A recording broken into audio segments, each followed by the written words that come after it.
insustentáveis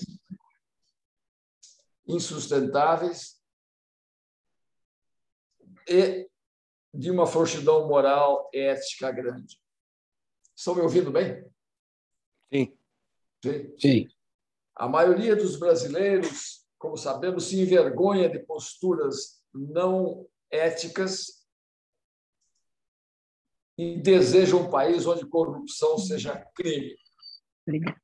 Punível por decisão colegiada de segunda É de instância. canela? Helena, constituímos na Câmara dos Deputados o Núcleo Convergência sob liderança dos deputados Samuel Moreira, Felipe Rigoni, Adriana Ventura, Raul Henri, Tabata Amaral e mais 10 deputados e deputadas de diferentes partidos, com o objetivo de defenderem no Congresso Nacional o Manifesto Convergência e o nosso projeto de lei que destina 30% dos recursos levantados na venda de todas as estatais, na venda de propriedades sem uso da União e também 30% das economias geradas na reforma administrativa do Estado para criar um fundo de renda aos realmente mais necessitados, sempre com contrapartida dos beneficiários, para que se motivem e se preparem na busca da necessária independência financeira. Os recursos existem, estão aí. Com parte dos valores levantados, se faz justiça social. E, como consequência das privatizações e reformas, o Estado se torna mais eficiente e poderá se dedicar com melhores resultados às atividades que lhe competem. E, por outro lado, as empresas privatizadas se tornariam mais eficientes, gerando mais riquezas, mais empregos e maior arrecadação. A sociedade toda ganha. São ideias simples, Helena, você sabe muito melhor que eu, mas que poderiam ser incorporadas a um plano de governo liberal na economia e que fosse determinado a reduzir ou a diminuir a miséria neste país. Nós já discutimos essa proposta em mais de 60 videoconferências com empresários, executivos, economistas e congressistas de diversos e diferentes partidos. Ouvimos 6 ministros e ex-ministros, como o Delfim Neto, o Sérgio Moro, o Paulo Guedes, Onyx Lorenzoni e o Roberto Rodrigues. Ouvimos os governadores Eduardo Leite, o João Dória e os ex-governadores Ciro Gomes e Paulo Artum. E nos aconselhamos com vários economistas. O Roberto Rodrigues e o Paulo Artum nos honram com a participação do Grupo Convergência como coordenadores. Vimos também recebendo cobertura generosa da imprensa, desde Estadão, Folha, Globo, Zero Hora, rádios, Jovem Pan e Bandeirantes. Enfim, Helena, a palavra é sua. Use o tempo que desejar para nos expor sua visão, as suas ideias, suas experiências no momento, suas realizações.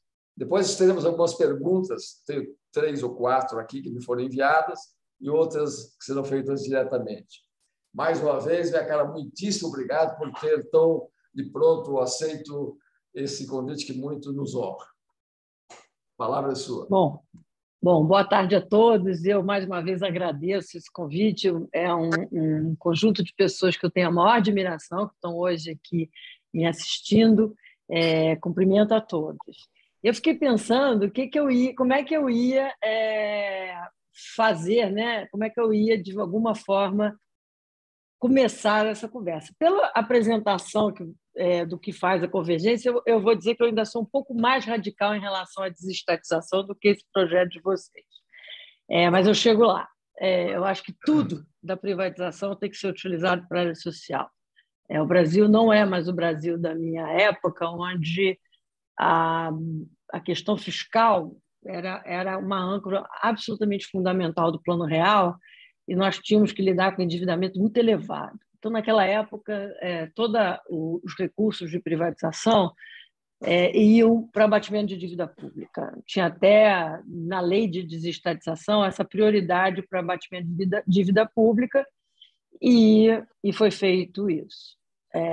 E agora, eu acho que nós temos, de lá para cá, apesar de problemas do teto, o pessoal tentando furar teto, o esvaziamento da lei de responsabilidade fiscal pelos estados e o judiciário, tem um conjunto de regras para dar um norte à questão da dívida, ainda que a situação hoje seja preocupante, e aquela situação de desancoragem que a gente vivia antes do Plano Real, que ficou muito parecida quando o Dilma entregou o governo, de alguma forma, a reforma da Previdência e o teto de gastos deu um mínimo de ancoragem. Eu vou voltar assim, pelo esquemazinho que eu tinha feito aqui. Primeiro, dizer assim, por que eu entrei numa campanha presidencial? Na realidade, eu fiz inúmeras campanhas presidenciais de forma ou marginal ou setorial, né? Assim, eu nunca fui muito próxima do Alckmin, então não participei da campanha de 2006, mas sempre fui muito próxima do Serra, depois Armínio com o Aécio, depois Pércio com o Alckmin, e de alguma forma eu era uma setorialista, né? Sempre contribuí com as áreas de energia elétrica e a desestatização, que é feita uma tatuagem que não sai do meu braço. Toda vez que me apresento, gostei desse mini currículo de hoje, porque geralmente quando me apresento é sempre a ex-diretora de desestatização, cargo que eu deixei em 1996, mas parece que de 96 até hoje ele continua como sendo a grande cargo da minha vida, o que me deixa satisfeita, porque mostra que foi um trabalho que deixou raiz e alguma importância. Entrei na campanha porque eu estava absolutamente, eu imagino que muitas pessoas que estão aqui conversando comigo, absolutamente desanimada com a perspectiva de um cenário Lula e Bolsonaro no segundo turno. E por mais que a gente converse, e o governador Paulo Artung, que é um dos principais articuladores de uma discussão sobre terceira via, ou centro democrático, como se diz, eu não via assim, uma perspectiva, nenhuma campanha que eu pudesse me engajar. Eu tinha torcido muito para o Eduardo Leite nas prévias, e com a derrota dele nas prévias, ficou um vazio muito grande no meu cenário assim, de que eu poderia trabalhar. Até que a Simone, que eu nunca tive assim, muita intimidade, mas a gente tinha um relacionamento profissional, em algumas discussões no Congresso, né, na primeira tentativa dela ser presidente do Senado, eu organizei um debate entre mulheres. A Simone me liga, de repente, no final de janeiro, diz que gostaria de falar comigo e imediatamente faz o convite, que me pegou totalmente de surpresa. E ela me convidou dizendo o seguinte: Helena, eu queria um porta-voz feito você, que é uma liberal conhecida, presidente do Conselho do Livros e tal, mas uma liberal com um olhar social muito forte. Então, eu me identifico com essa visão do liberalismo progressista, né, ou social-liberal, não importa qual é a classificação, e é isso, meu programa de governo eu gostaria de ser em torno dessa ideia, né, do liberalismo na economia e uma forte visão social. Imediatamente, assim, primeiro me pegou de surpresa, mas eu confesso que eu aceitei na hora, porque eu falei, está aí algo que me motiva, né, na prática, uma discussão de uma pauta social liberal. A primeira coisa que eu fiz foi folhear um pouco o programa de governo de 2018. E me chamou a atenção como, em tão pouco tempo, a gente mudou a centralidade do debate daquela época, né? E a gente estava saindo em 2018, ainda que o governo Temer, com uma excelente equipe econômica, e uma excelente equipe econômica faz toda a diferença, e uma equipe econômica que tinha no Eduardo Guardia um trabalhador incansável na articulação política, além de nomes que não... Marcos Mendes, Ana Paula, Mansueto, o próprio ministro Meirelles, que assim, são tantos nomes, a condução do ILA no Banco Central, ainda tinha muito o que fazer na área fiscal no ano de 2018. Então, se a gente olhar os programas de governo, eles todos começam com uma promessa de ajuste fiscal, né? Assim, uma coisa muito importante. Óbvio que a discussão sobre corrupção tinha um elemento importante por conta dos trabalhos da Lava Jato. Hoje, eu acho que a centralidade é outra. Não que a regra fiscal não importa, mas a regra fiscal existe no Brasil. Na minha visão, regras fiscais são pressuposto, não objetivo em si mesmo. Então, fico muito feliz quando ouço essa discussão dos 30% em direção ao fundo social. As regras fiscais no Brasil existem desde daquela desorganização que a equipe do Fernando Henrique assumiu e que teve um trabalho esplêndido do Murilo Portugal nessa organização das finanças, que já havia sido precedido já um pouco já desde o Marcílio, Pedro Parente, mas teve essa consolidação no Plano Real com o Murilo Portugal, porque é difícil consolidar contas públicas com a inflação, com a hiperinflação. Já tivemos lei de responsabilidade fiscal, já temos teto de gasto. O problema na minha opinião, são duas questões muito graves na área fiscal. Primeiro, a questão do enforcement, né? Se você não tem um presidente da República que acredita na importância da responsabilidade fiscal, não adianta ter regra, né? A gente já viu, como eu falei, a lei de responsabilidade fiscal, tirando o governador Paulo Artung, é difícil ter os estados que seguem a ferro e fogo e toda hora estão indo ao Supremo Tribunal Federal pedir para algum tipo de suspensão de compromisso, suspensão de garantias do Tesouro, para poder pagar uma folha de pagamento. E eu tenho, obviamente, eu vivo num estado onde isso é de uma gravidade enorme, né? O estado do Rio de Janeiro não se ajusta, né? E está sempre pedindo novas chances ao Tesouro Nacional. Conseguiu mais uma agora com um novo plano de recuperação fiscal. Então, você tem um problema de enforcement, né? Que é conseguir, de fato, aplicar as leis que nós temos. E eu acho que o teto de gastos da PEC do precatório é o exemplo máximo disso. Quando a gente tem o próprio ministro da Economia, que é responsável pelo orçamento no Brasil, compactua numa emenda constitucional que desmoraliza o teto de gastos. O teto de gastos não acabou, mas ele agora está, como a gente diz, brincando com Vinícius de Moraes, é uma casa muito engraçada, não tinha teto, não tinha nada, porque a situação ficou grave e a gente precisa recuperar essa credibilidade. Então, além do enforcement, tem uma outra questão, que é a questão da falta de clareza das regras fiscais. Se a gente olhar o capítulo de orçamento da Constituição, assim como várias emendas constitucionais, nós estamos com mais de 110 emendas constitucionais, o capítulo do orçamento na Constituição já sofreu inúmeras mudanças constitucionais, e é regra em cima de regra, puxadinhos, e uma colcha de retalho que tira a clareza da própria função das finanças públicas e do orçamento no Brasil. Então, acho que sem enforcement, sem clareza, a gente não consegue explicar nem para a população por que é tão importante, como a gente faz uma reforma ou uma administração de finanças públicas.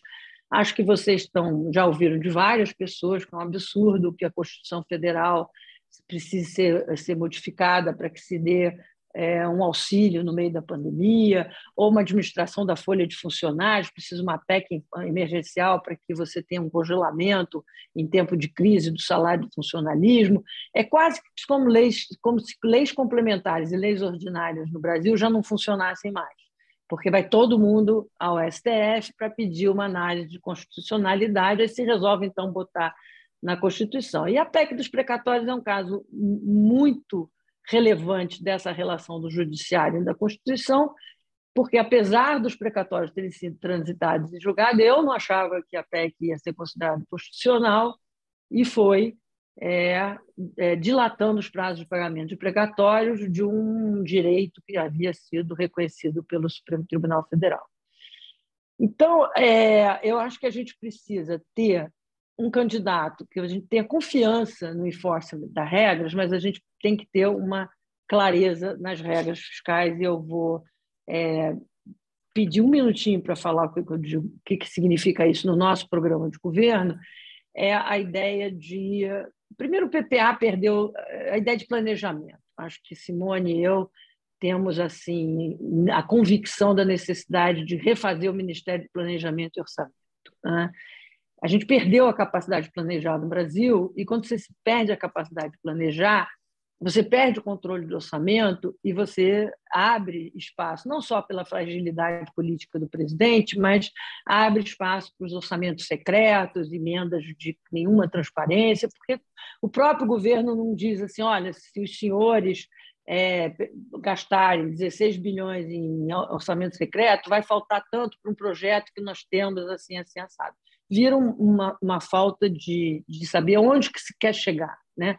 Que a gente sempre chamava assim, qual é o projeto de país, etc. O projeto de país tem que estar num planejamento do governo.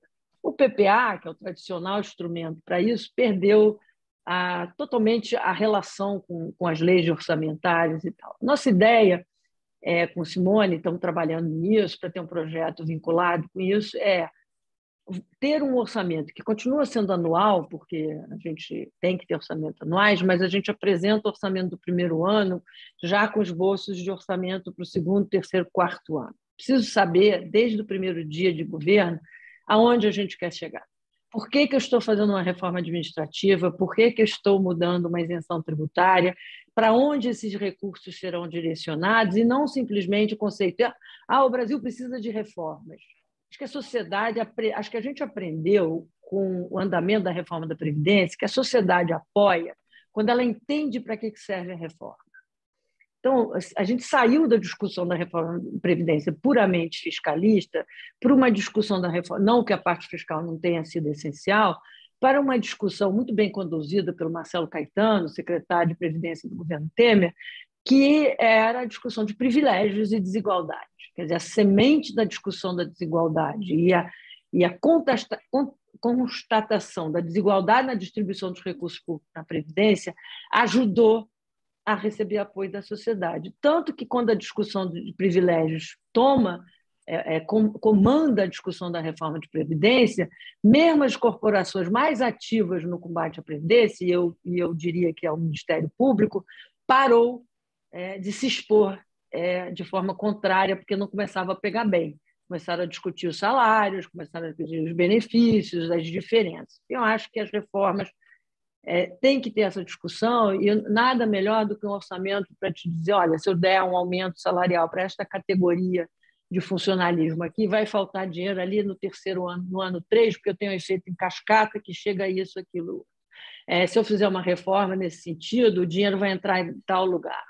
Então, assim, parece que eu estou falando bobagem, todos os senhores trabalham em empresas, têm atividades empresariais, todos vocês que trabalham com isso fazem isso o tempo todo, que é o chamado planejamento estratégico. Eu mesmo, nos conselhos de administração onde eu participo, a gente demanda, gasta muito tempo para discutir um planejamento estratégico que seja crível, que dê credibilidade.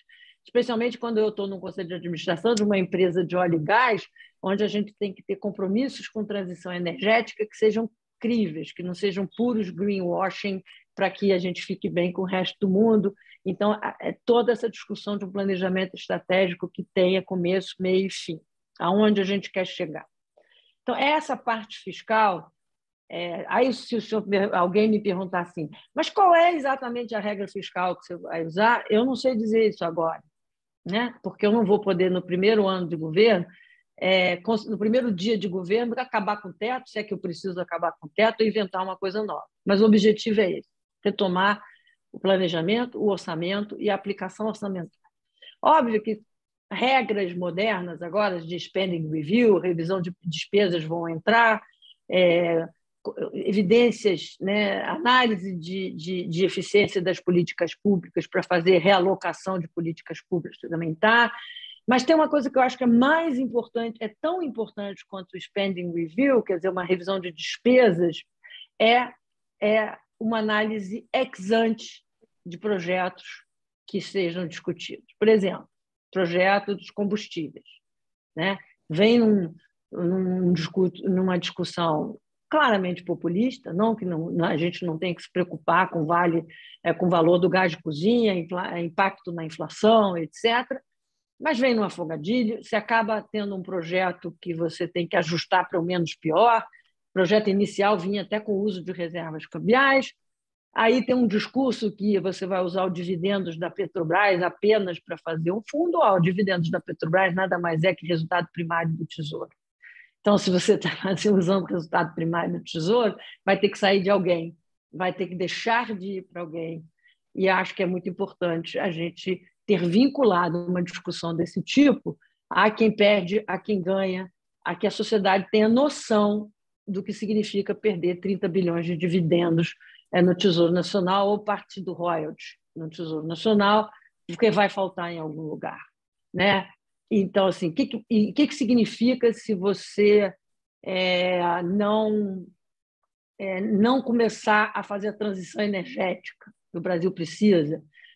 Nós estamos, desde 2018, discutindo o problema de caminhoneiros e diesel. Esse governo fez muito pouco para a eletrificação, para a transformação dos modais, para a interligação dos modais. O ministro Tarcísio tem uma fama importante por ter feito inúmeros leilões e tal, mas a gente que olha de fora quer saber o que significa esse conjunto de leilões para uma logística de transporte mais limpa e mais eficiente, né? O Brasil não tem a discussão de meio ambiente como um todo, tem uma discussão de meio ambiente só com olhar na Amazônia, que já é importante por si só.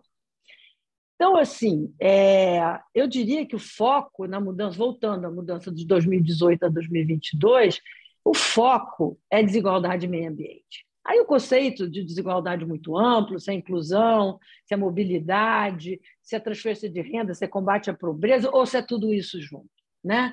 Se é a igualdade de oportunidades ou uma maior oportunidade para quem não tem nenhuma, etc. E o meio ambiente, mas o meio ambiente como um todo, né? Além da Amazônia. O que a gente olha agora, já com um mês e meio trabalhando e lendo os artigos dos colegas coordenadores de campanha, a sensação que a gente tem é que o diagnóstico mais ou menos existe. Tirando Bolsonaro e Lula e o Ciro, talvez, que tem uma visão muito intervencionista, e Bolsonaro e Lula uma visão muito populista, eu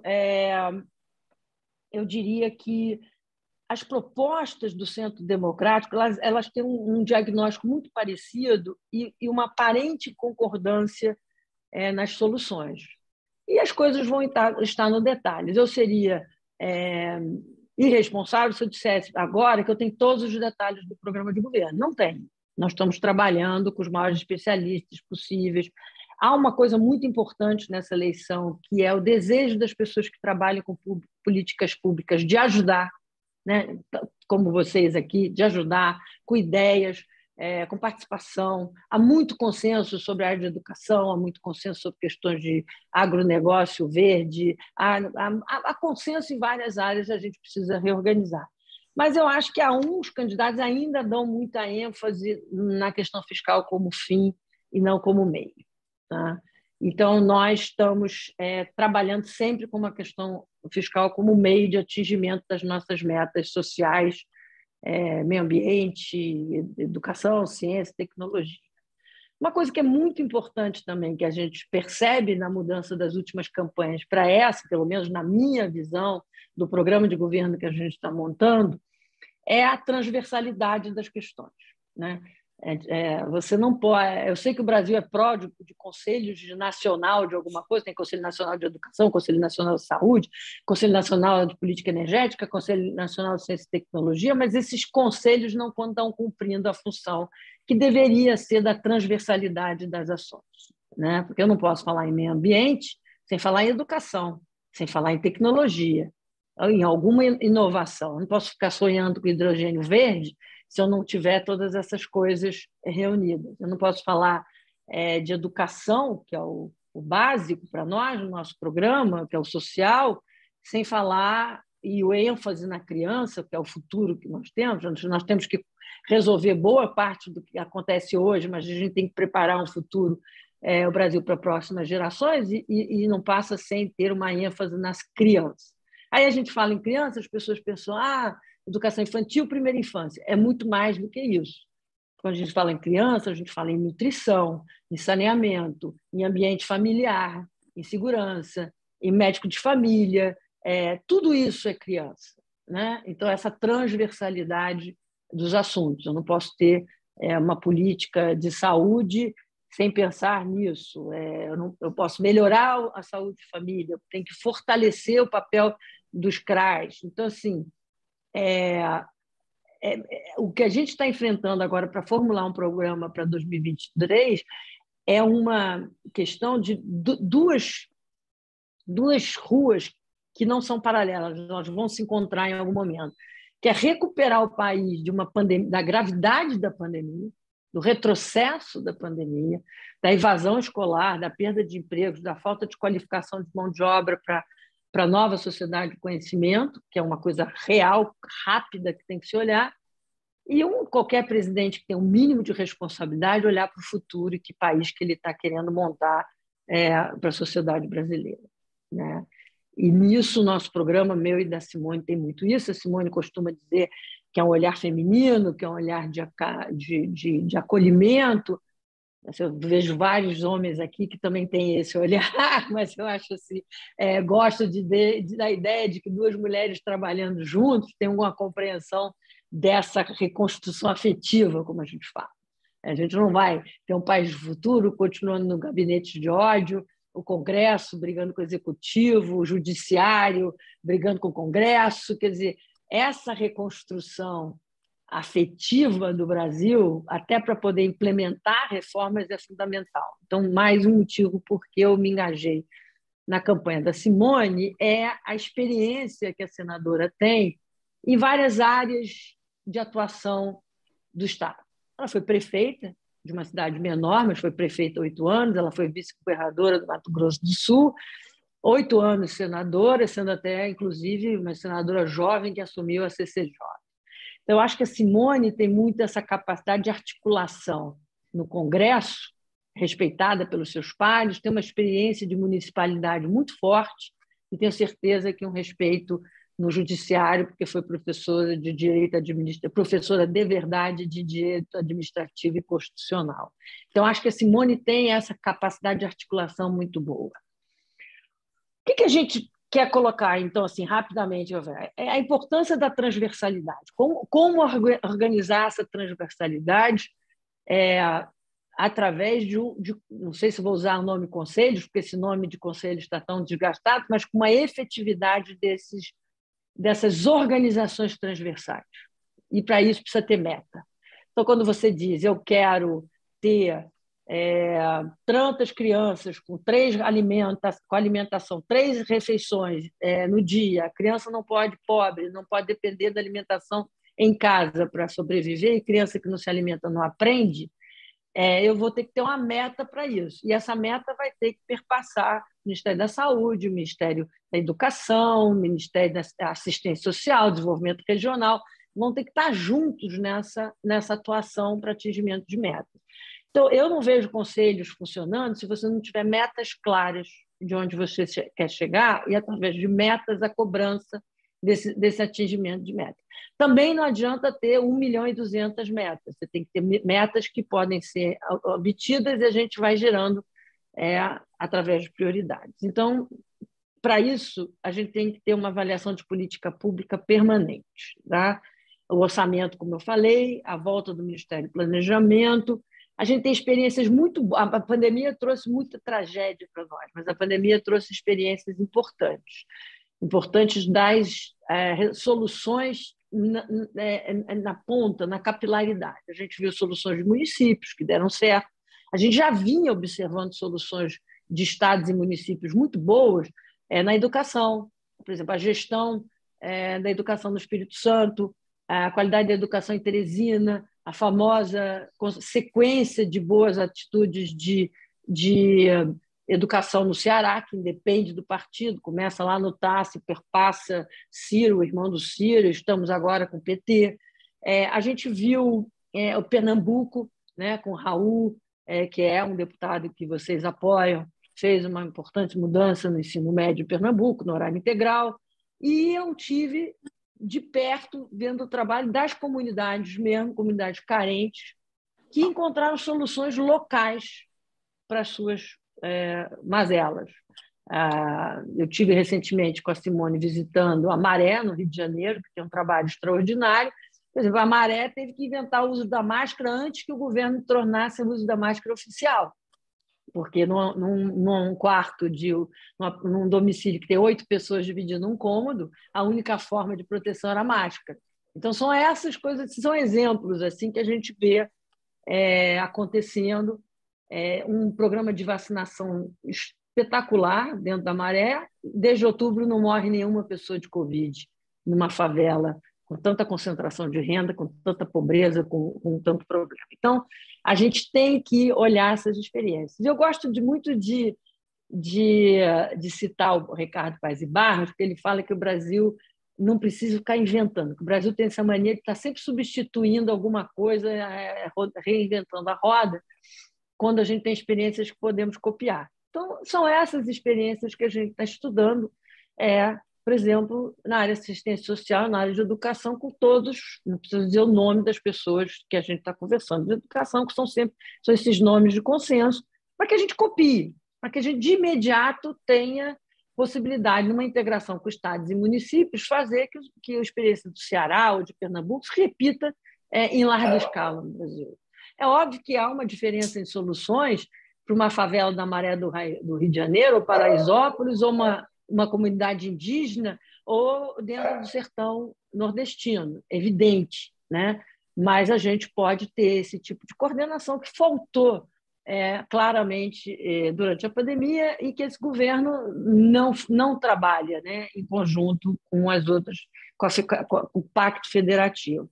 Um exemplo disso, por exemplo, é o Programa de Responsabilidade Social, que está com o Tasso Gereissati, que começa num estudo que foi patrocinado da CDPP, que começou num debate no Livres, onde eu coordenei, sobre a falta de a unificação de programas de transferência de renda para que se tornasse mais eficiente e evitasse programas que não tiveram o retorno esperado e que são caros.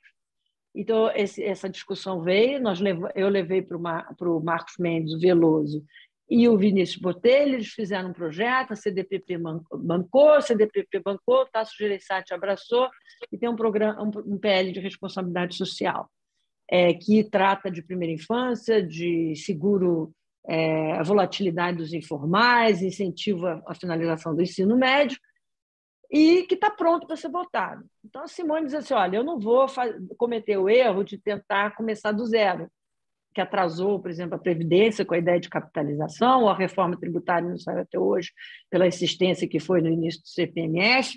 Então, o que a gente vai fazer? A gente vai pegar propostas que já estão maduras e complementar, nesse caso, com a questão de qualidade de mão de obra, mercado formal, informal, etc. Estou dando exemplos, né? Tem uma enorme preocupação com a habitação popular, crescimento da população de rua, que antes a gente estava acostumado a meio que passar ao largo, porque a população de rua, as pessoas diziam, mas são só os drogados, como se eles não precisassem de um acolhimento, são pessoas com problemas de distúrbios mentais, como se esses também não precisassem, e a coisa começou a incomodar muito mais a sociedade quando se agregou a esses dois grupos já sem um teto para morar, famílias que tinham perdido a capacidade de pagar seu aluguel, que tinham perdido o emprego, e hoje, no crescimento da população de rua, tem que resgatar essas pessoas. Então, como eu estou dizendo, tudo isso é uma coisa social. Então, quando as pessoas perguntam o que você quer do social, eu posso vir com aquela frase, eu quero uma sociedade inclusiva, eu quero uma sociedade plural, eu quero uma sociedade onde não faça diferença a escola pública ou a escola privada, onde o filho do porteiro e o filho do morador possam estudar na mesma escola, questões desse tipo. Um sistema tributário que permita que seja menos regressivo para a gente pensar numa inclusão maior da sociedade. O outro pilar, eu já estou acabando, faltam só 2. os outros dois pilares eu vou falar rapidamente para a gente conversar, que eu já passei do tempo aqui demais. É meio ambiente. Não, tranquilo. Outro pilar importante, eu posso entrar em detalhes de outras coisas. Tem alguém com o telefone aberto, eu acho. Com o telefone ligado aí. Não sei se estão perguntando ou se está com o telefone aberto sem querer. Alguém está com o telefone aberto sem querer, sim. É o Alexandre Mangaro. Alexandre, fecha aí, Alexandre. Se fosse uma pergunta, eu paro e respondo, não tem problema. Não. Outra... Desculpa. Tá bom, vamos lá. Então, o ponto do meio ambiente. Eu acho que está todo mundo hoje super alerta com a questão da Amazônia, o retrocesso que o governo Bolsonaro teve nessa agenda, acho que ainda não é incalculável. O Brasil saiu da centralidade da discussão. O Brasil sempre foi um ator super importante na discussão do meio ambiente. Nós já tivemos políticas que reduziram o desmatamento de forma significativa a partir de 2004, tem experiência nisso. O Brasil já teve participações muito importantes na COP, resgatou a importância na COP 26 por causa da sociedade civil, mais do que qualquer coisa, que se mobilizou e foi lá, né, suprir aquilo que o governo brasileiro não fez e também para mostrar que o brasileiro é diferente. Isso é importantíssimo para o futuro do Brasil, para o crescimento global e para os negócios do agrobusiness, né? Todo mundo sabe que cada vez mais as restrições de negócios sobre um país que não respeita o meio ambiente. São os grandes fundos globais, né? BlackRock e todos os outros, são as exportações do agronegócio, qualquer produto que tenha uma origem que não esteja claramente certificada na questão verde. Então, o meio ambiente, a gente tem que... Acho que a coisa mais fácil de dizer é assim, vamos revogar a boiada toda, porque o afrouxamento das regras de fiscalização e punição é gravíssima. O tratamento que a gente vê agora na discussão de fertilizantes, como se tivesse minas de potássio ali dentro para todo das terras indígenas.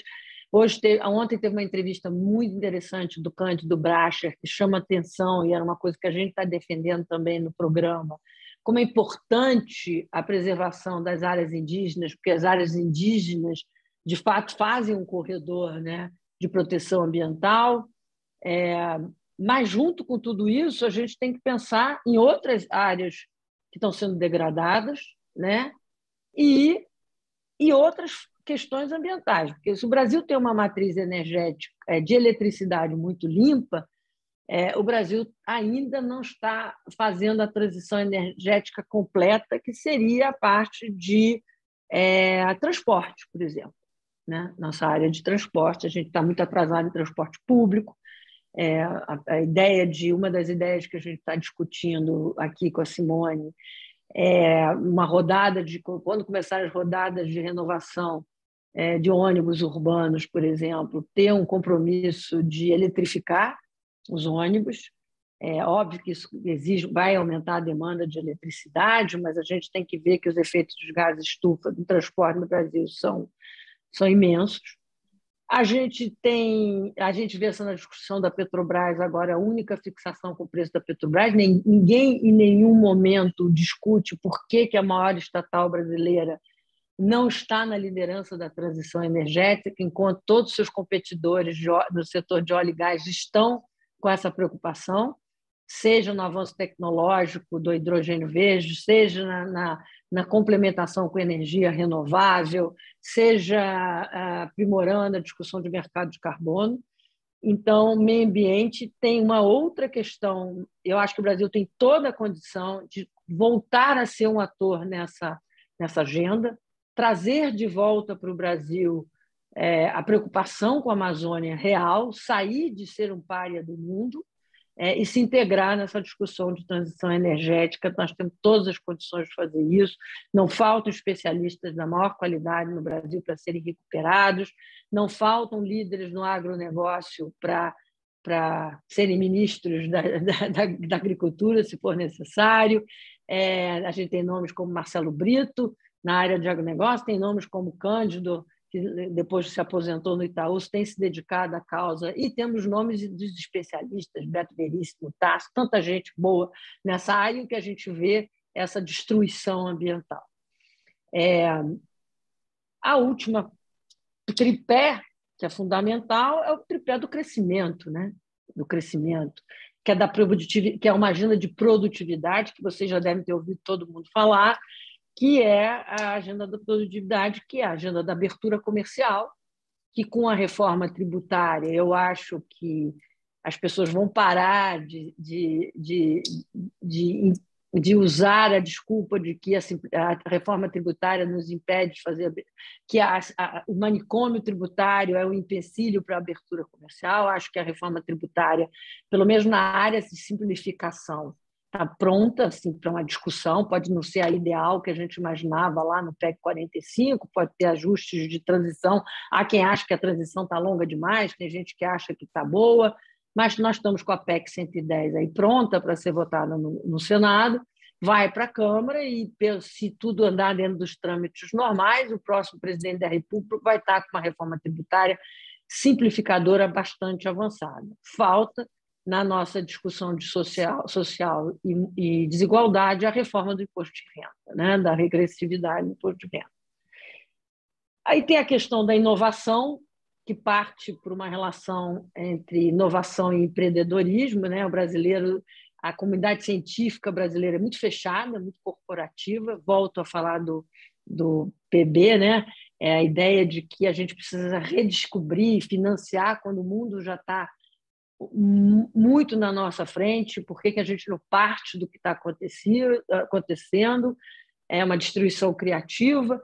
E das conversas que eu tive nessa área, é muito interessante que as pessoas acreditam tanto na competência do Brasil, que acham que o Brasil pode usar o fato da gente realmente ter ficado para trás, né, no atraso tecnológico. O Brasil pode ter um salto.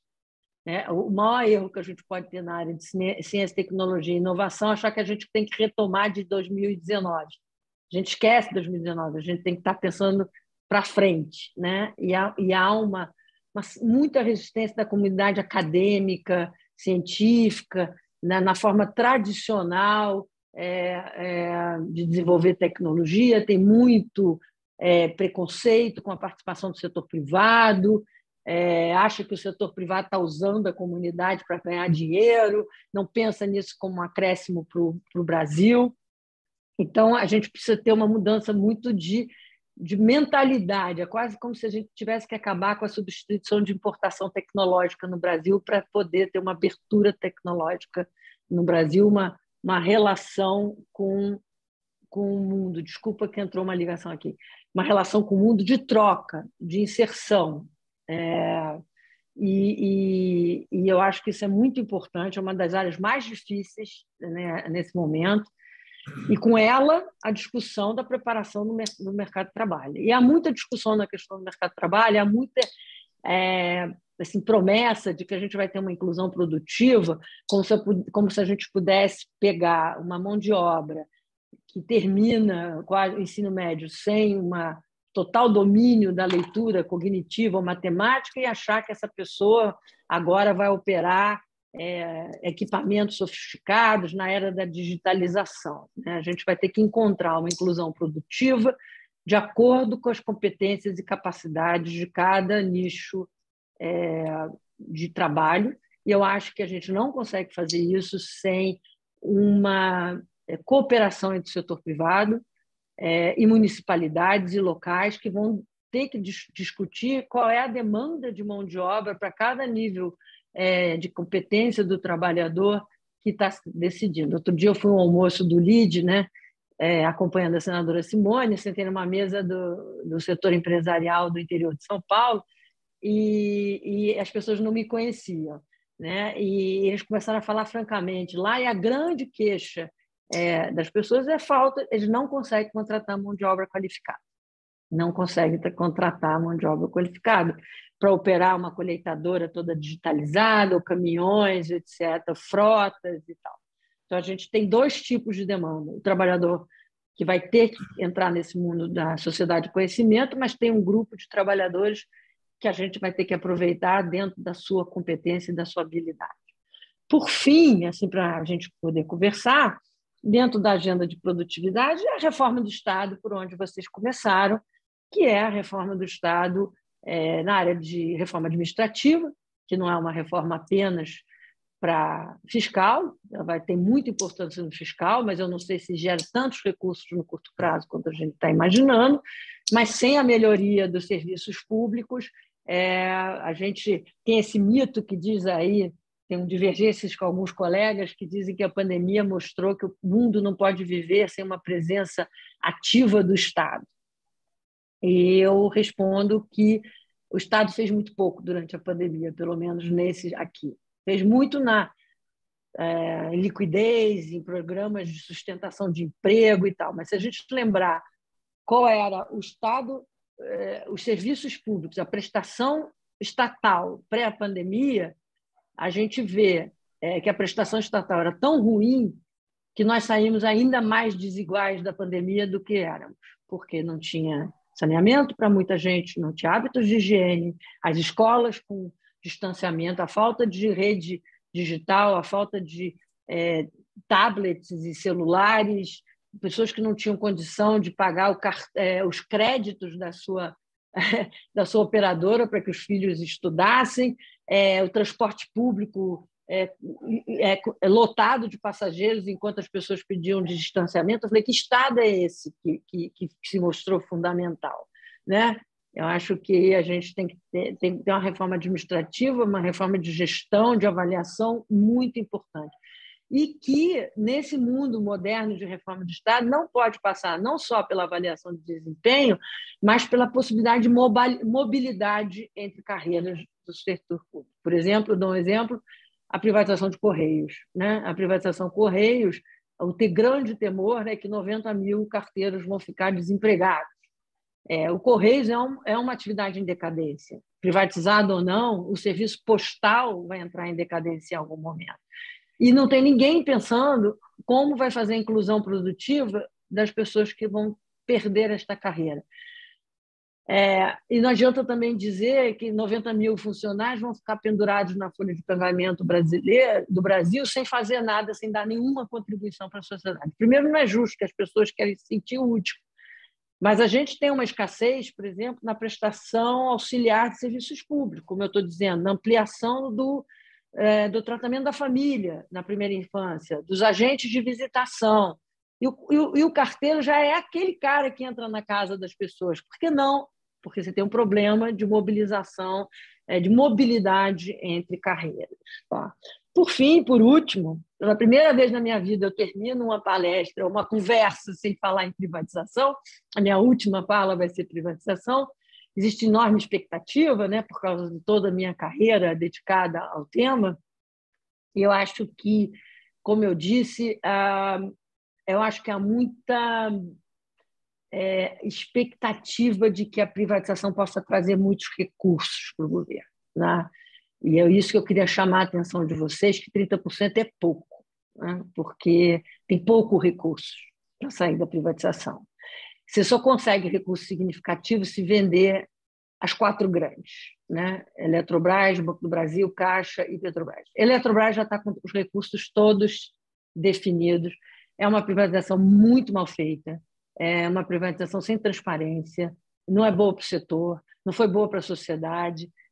Só tem a grande vantagem de que, pelo menos, a influência política em uma empresa estatal se encerrará e, quem sabe, com os novos controladores, a Eletrobras possa voltar a investir, coisa que não conseguiu por conta da alavancagem com que o governo Dilma deixou a empresa, e contribuir enormemente para a transição energética que o país precisa, né? Dada a sua vocação de energia renovável.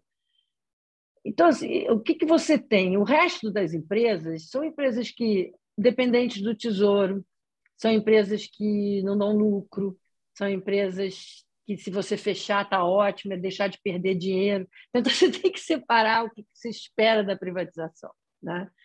Eu tenho uma posição, e eu não sei se a Simone vai topar ainda, porque o tema de privatização, a gente não quer colocar o carro na frente dos bois, mas a minha posição seria rever todas as empresas estatais. É quase como se eu fizesse um conselho, né, de reforma de Estado e pegasse as quase 50 estatais controladoras e mais cento e tantas participações e fosse uma por uma, vendo qual delas cumpre alguma função pública de fato. Porque o artigo 173 da Constituição diz que você só deve ter Estado na atividade econômica se for imperativa a segurança nacional ou se for do interesse público bem definido, fora os monopólios definidos em lei, evidente, né? A exploração do urânio, por exemplo. Se você pegar essa lista dessas empresas, há inúmeras delas que não cumprem esses requisitos, né? As pessoas confundem imperativo à segurança nacional com o conceito de soberania, com o conceito de estratégia. Por exemplo, a Petrobras, ela não é imperativa à segurança nacional. Você pode até dizer que agora, com a guerra da Ucrânia e da Rússia, tem um debate se é importante a Petrobras para a soberania nacional e se faz diferença entre ser público ou privado, por exemplo. Nos Estados Unidos, você tem empresas petrolíferas privadas e, no entanto, você não está discutindo soberania dos Estados Unidos nessa área. Então, eu começaria por etapas. Primeiro, tirar aquelas que dão prejuízo, que não têm função, e a minha vítima sempre, que eu fico brincando, é a Valec. Eu não consigo entender a existência da Valec, né? Essa empresa perdeu totalmente a razão de existir. A outra é a Hemobras, que foi criada no governo Lula, ou Dilma, já não sei. É uma empresa de produção de plasma. Foi uma empresa que foi pega, só se ficou conhecida nos noticiários porque o presidente da Hemobras jogou uma mala de dinheiro da corrupção pela janela para não ser preso. Foi a única relevância da Hemobras na sociedade brasileira. Aí tem a discussão. O monopólio de produção de plasma é da União, por todas as questões de ética, genética ou o que for, não sei porquê. Tem várias dessas desse tipo, né? Tem umas que você não pode privatizar, como a Embrapa.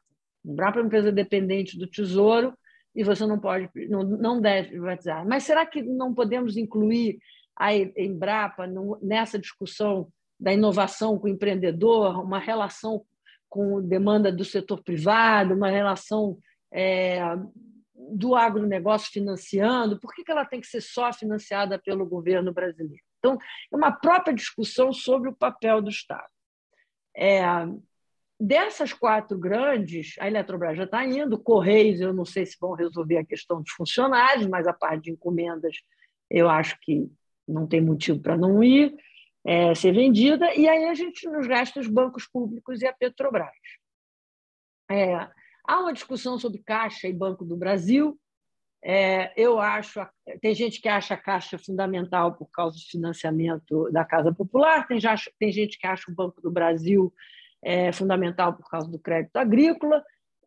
Na minha opinião pessoal, não é uma opinião do programa de governo, essas duas funções podem ser substituídas ou compartilhadas por entidades financeiras privadas, e aí você vai ver a real competitividade das empresas dos bancos públicos, né? Se você tiver o mesmo tipo de linha que você entrega à Caixa, o mesmo tipo de...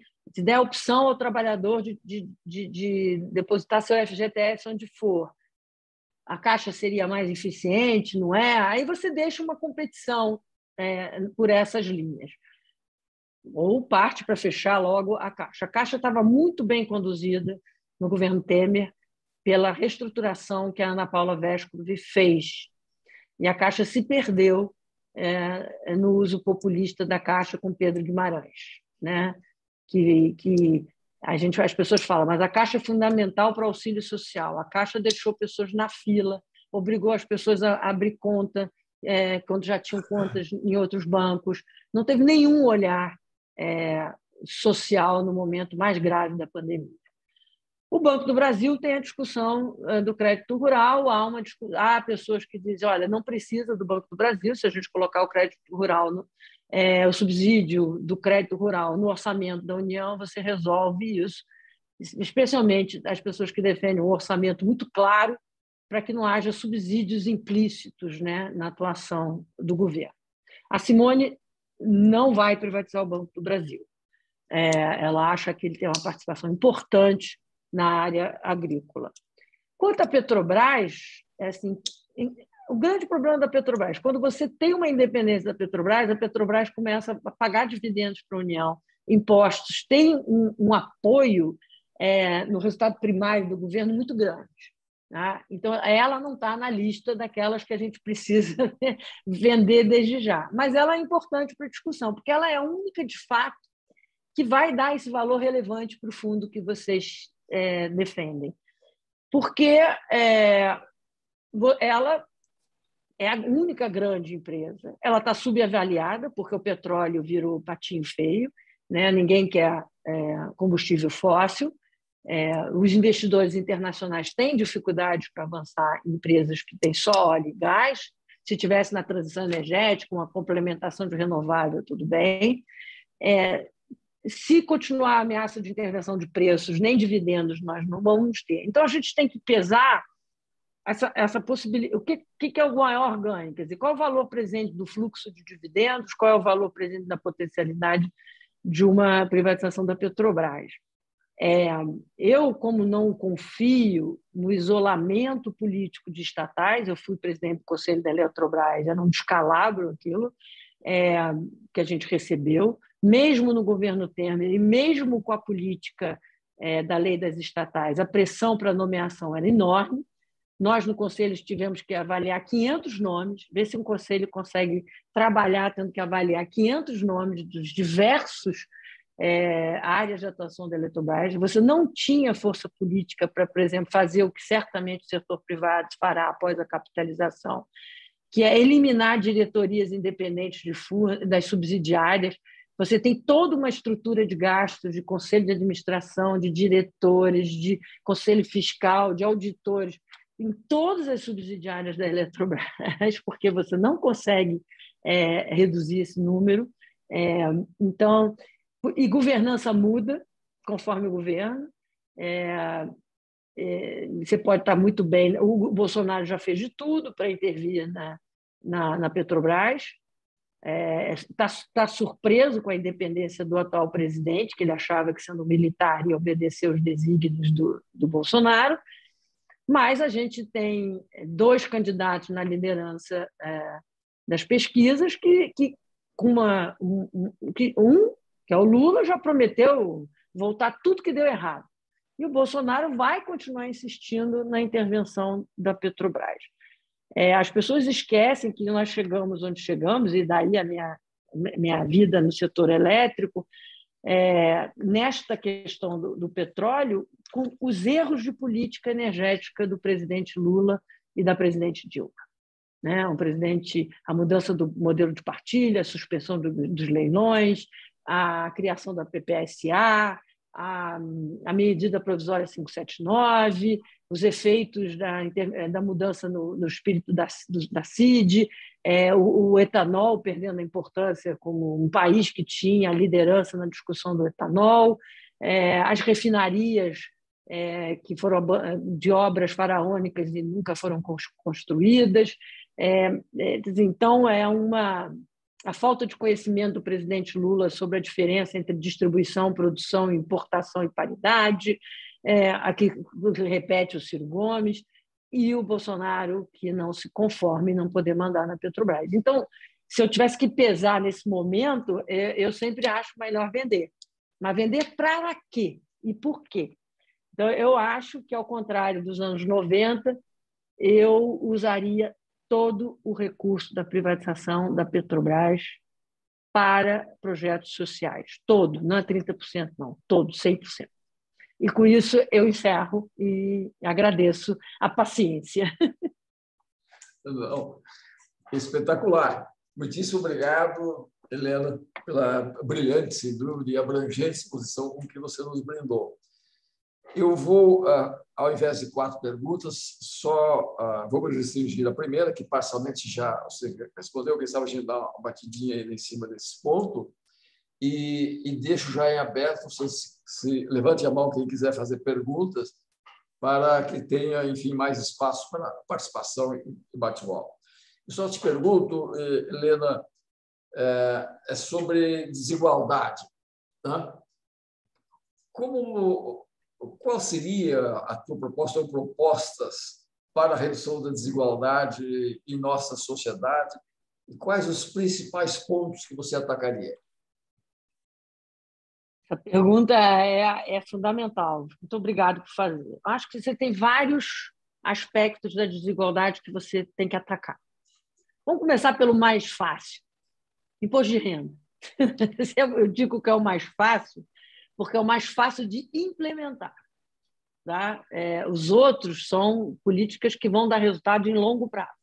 O imposto de renda pode dar resultado no curto prazo, que é a avaliação, a revisão dos gastos tributários no Brasil, a revisão do retorno que esses gastos tributários estão, de fato, nos dando, porque os regimes especiais que foram criados no imposto de renda é uma fonte de regressividade imensa.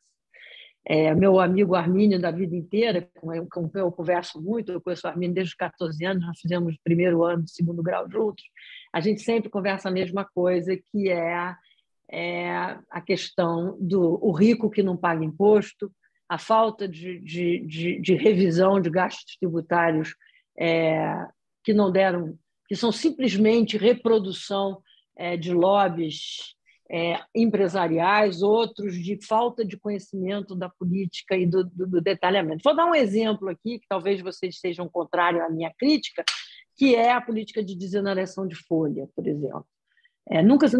Não há estudos conclusivos que a desoneração de folha realmente tem impacto no mercado de trabalho ou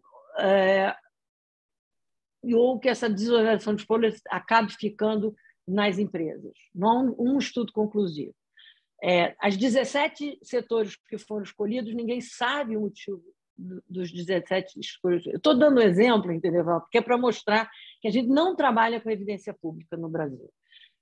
O Inovar Alto deu certo, é preciso Rota 2030. Quanta tecnologia o setor automobilístico realmente desenvolveu no Brasil? Não é mais fácil importar da matriz o avanço tecnológico que, de fato, é feito na matriz, não aqui no Brasil?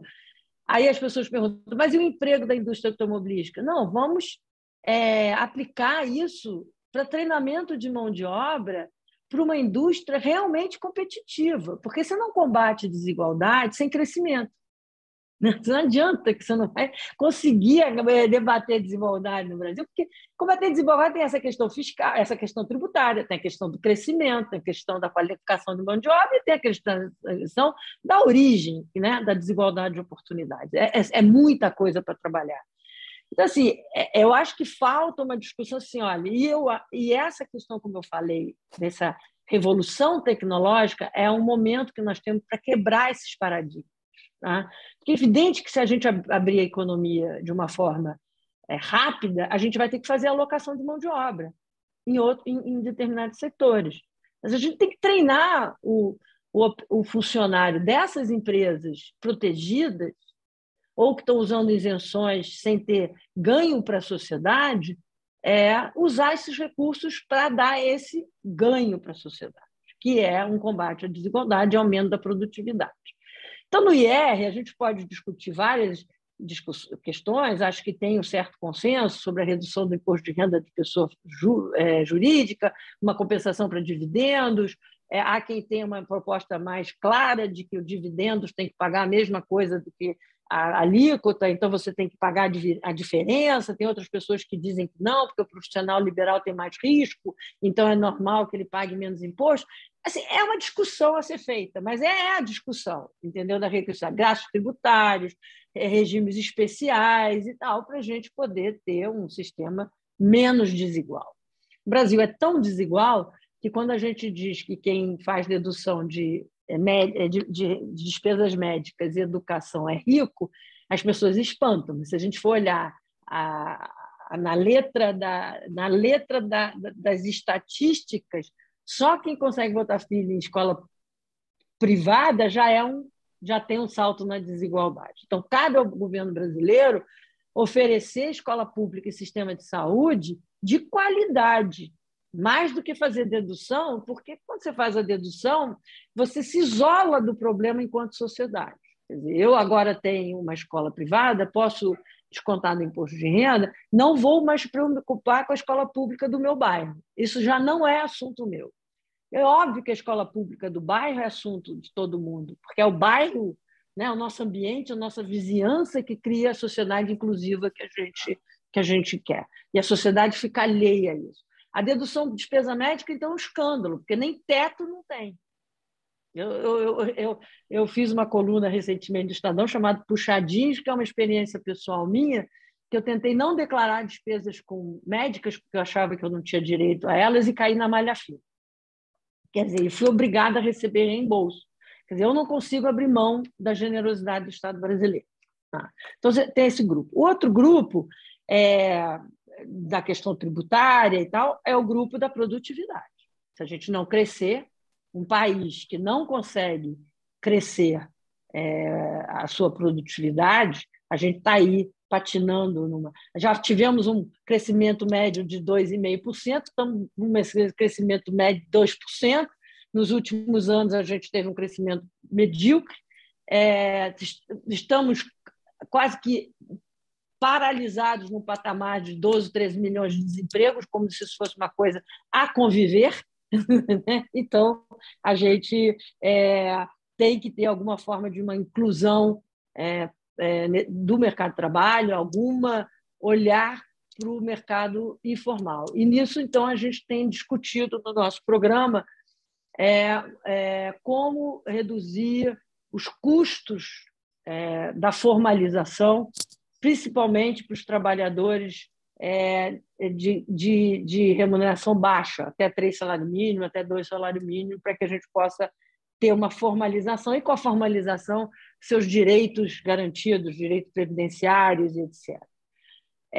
Eu acho que a parte mais importante da desigualdade está lá embaixo, né? A gente não é desigual por acaso, né? A gente é desigual porque a gente é desigual, perpetua uma desigualdade de nascença. Lá no Livros, a gente costuma dizer que o Brasil tem que tornar os cidadãos independentes do CEP onde nasceram.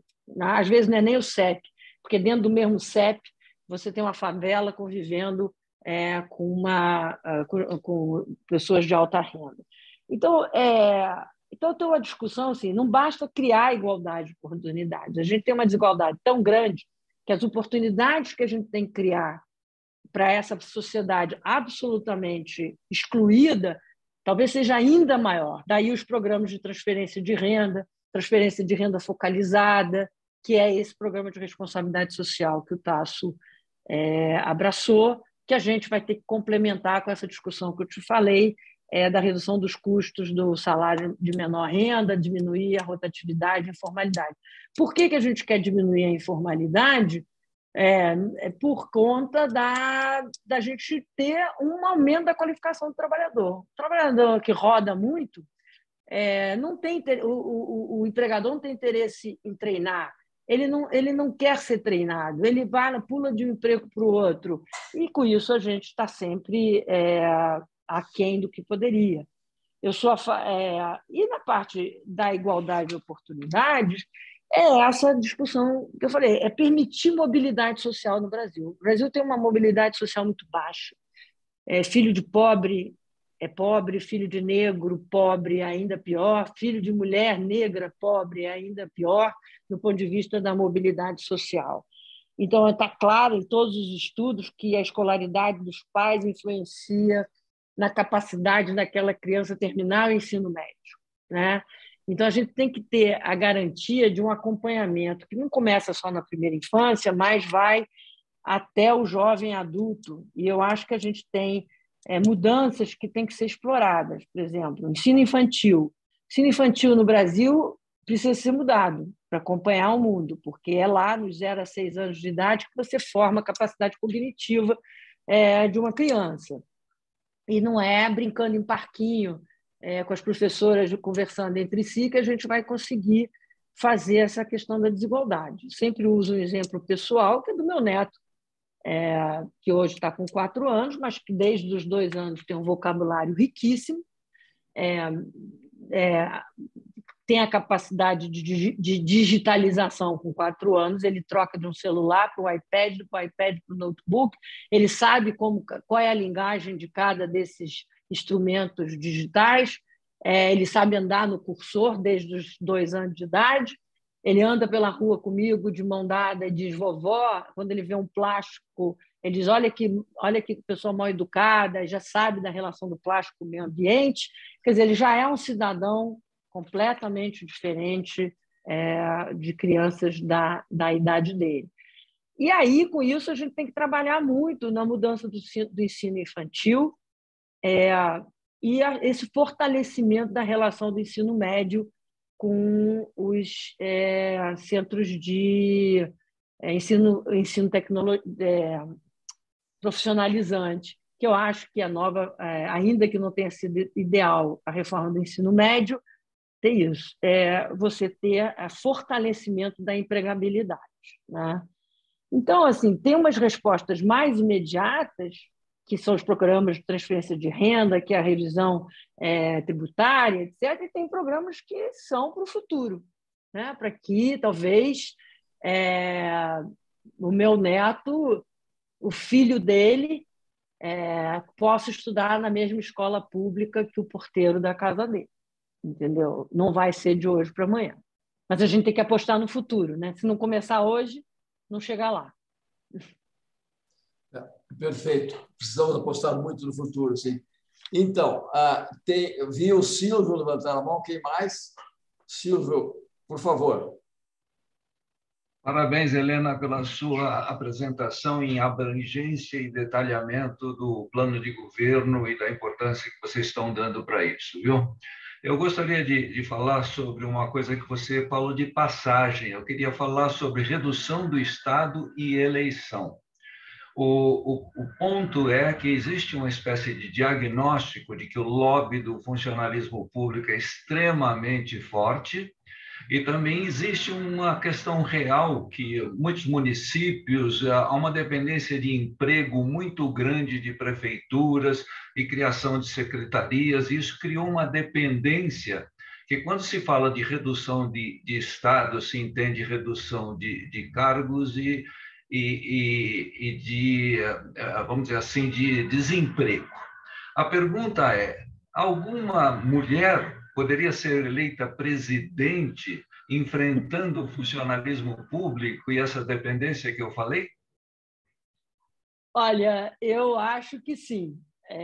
A dependência do funcionamento público não é de hoje, né? E eu volto mais uma vez a apelar para a minha cidade, né?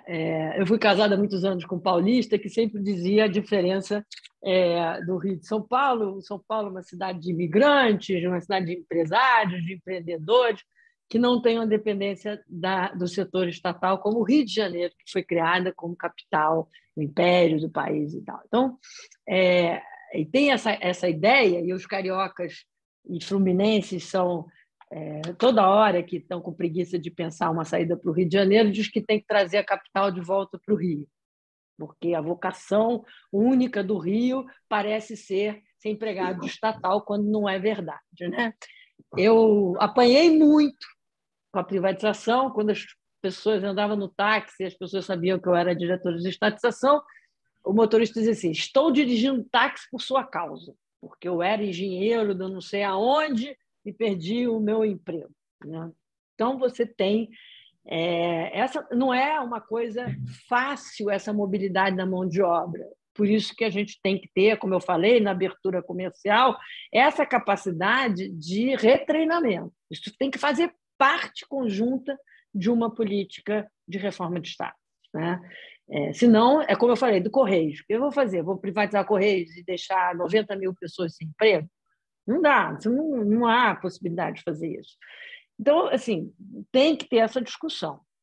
O problema do funcionalismo é grave. Eu acho que a mulher pode fazer isso até melhor, porque vai fazer isso de uma forma compreensiva com a situação de uma pessoa que vai perder aquele emprego, né? Ela sabe comunicar muito melhor do que dizer vou jogar uma granada na bomba, no bolso do funcionalismo, ou todo funcionalista é parasita, ou então o outro lado, que é o governo intervencionista, que só serve o funcionário e mais funcionários públicos e a corporação que domina. Então, assim, aí, voltando um pouco de desigualdade, que eu esqueci de falar, há uma desigualdade imensa no serviço público também, né? Que você não consegue premiar os melhores, e aí acaba sendo dominado pelos interesses sindicais e corporativos. Eu me preocupo com a questão do funcionalismo muito mais em fazer determinados tipos de reforma do que o apelo ao prefeito que ele vai perder emprego ou não. Porque nós estamos com a economia em transição, completamente em transição. O que adianta você segurar uma atividade que vai se extinguir? Né? Você tem que se antecipar. Quando nós fizemos a privatização da rede ferroviária, tinha funcionário na rede ferroviária que a única função dele era ficar com o dedinho assim em cima para saber se está trem vindo ou não, para ele poder mudar a direção do trilho, porque ele não tinha nenhuma capacidade. Essa profissão acabou. Naquela época, a gente usou o apoio do Banco Mundial para tentar requalificar esses profissionais, e alguns, como eu disse, não tinham competência nem para requalificação. Pessoa que passa a vida inteira com a única função é botar o dedo no trilho para saber se o trem está chegando, que tipo de requalificação?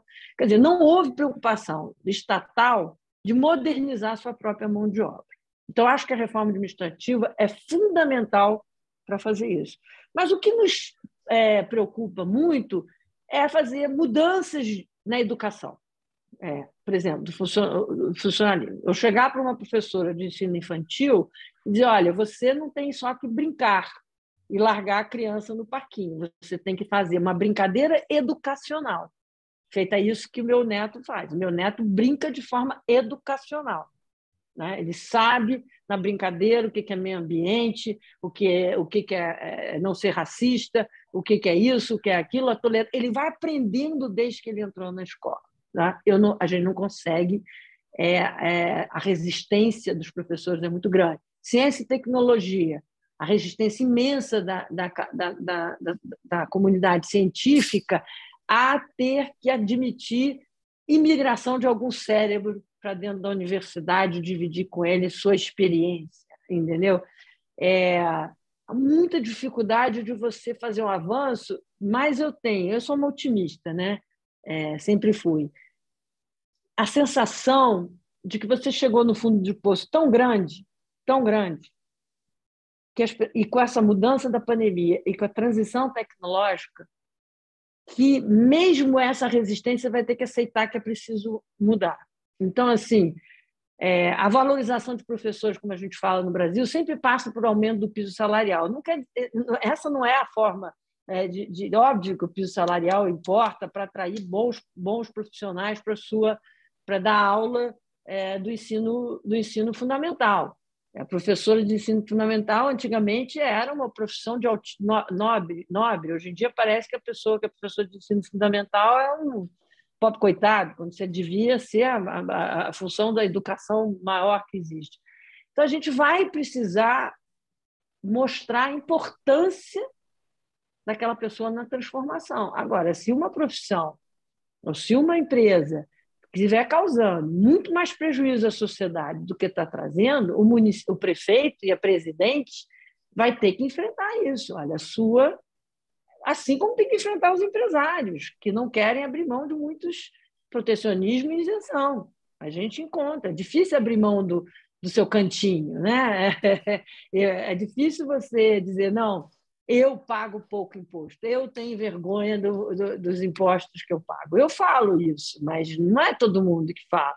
Então, assim, a mudança de conscientização é mais difícil, mas eu acho que a crise é tão profunda, ambiental, da democracia, da empregabilidade, dessa escolha se o Brasil vai ficar atracado com o passado ou vai entrar no futuro. Você tem professoras que você vê vídeo rolando que choram quando vê que seu aluno passou no Enem, você vê funcionário público.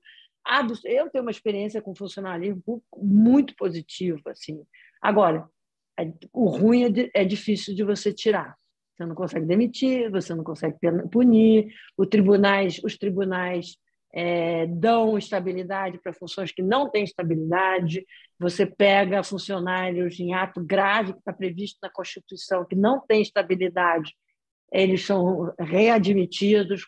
Então, assim, é uma mudança cultural, Silvio, não é fácil, não. Excelente. Obrigado, Helena. Eu tenho mais uma pergunta do Elise, que pergunta, Helena, não estamos abusando demais do teu tempo? Quantos minutos ainda podemos contar contigo? Não, está tranquilo, pode ir, não tem problema. Então tá. Então, eu é que fico falando demais. Vocês fazem uma pergunta, eu já começo a voar. É que esses assuntos me animam, entendeu? Então, mas você é envolvente mesmo, encantadora.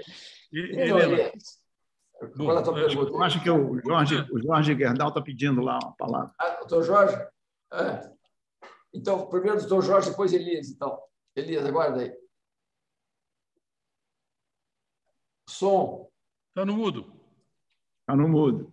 Em primeiro lugar, meus parabéns pela sua apresentação, ministra, porque eu diria que há um diferencial, vamos dizer, dentro da minha experiência, e você acertou isso de uma forma muito importante, de que a nossa visão de estratégia e de planejamento tem que trabalhar de uma forma integrada. E eu estou plenamente de acordo, porque os diversos setores trabalham de uma forma absolutamente independente, sem uma visão de integração. E a sua apresentação, de uma forma bastante diferenciada, unifica a necessidade das diversas áreas que se trabalha e se constrói, esteja integrado num pensamento, numa estratégia maior. Aí me permito perguntar, na estrutura da formação de ministério, etc., vamos dizer, hoje o Ministério do Planejamento até sofreu essas modificações atuais, diminuindo mais ainda a atividade do Ministério, as atividades. Como é que, vamos dizer, você está propondo um rompimento do modo de raciocinar na estrutura e no gerenciamento global da estrutura de governo. Como é que você vê que essa atividade de integração de planejamento tem que ser estruturado para que realmente possa haver essa visão conjugada que você colocou? Bom, obrigada, Jorge, pela gentileza das palavras. Eu acho que eu vou ter que sentar com você para discutir como é que a gente vai estruturar. Porque, aceitei o convite. Vamos lá, porque olha só, as pessoas acham que o funcionamento do Estado tem que ser diferente de outros funcionamentos de organização, né? Como se a gente tivesse que pensar o ministro da Agricultura com ministros do não sei o quê e tal. E como eu falei, está na moda e é correto a sigla do ESG, né? E eu não sei se os senhores, se a Sônia saiu, já posso falar de senhores, leram um artigo que lançou a Folha entre todos os candidatos, eu e Simone assinamos juntos, entendeu? E a gente diz lá que a gente vai trazer o ESG para dentro do governo, né? E nisso temos o G aí, que você me pergunta como é que eu vou fazer o G. Tá? Idealmente, eu tive o privilégio de trabalhar num governo em que isso funcionava perfeitamente, porque tinha duas coisas que a gente precisa retomar no Brasil. Um presidente que sabe o que quer e monta uma equipe que sabe o que o presidente quer e o presidente delega, como foi Fernando Henrique, com uma Casa Civil operacional e fortíssima, que foi Clóvis Carvalho e Pedro Parente. Então, assim, quando você tem Clóvis Carvalho e Pedro Parente, você quase não precisa de conselhos de nada, porque... Não precisa papelada. Não, são nossos COOs, né? Nós somos os caras que fazem as coisas para funcionar. E com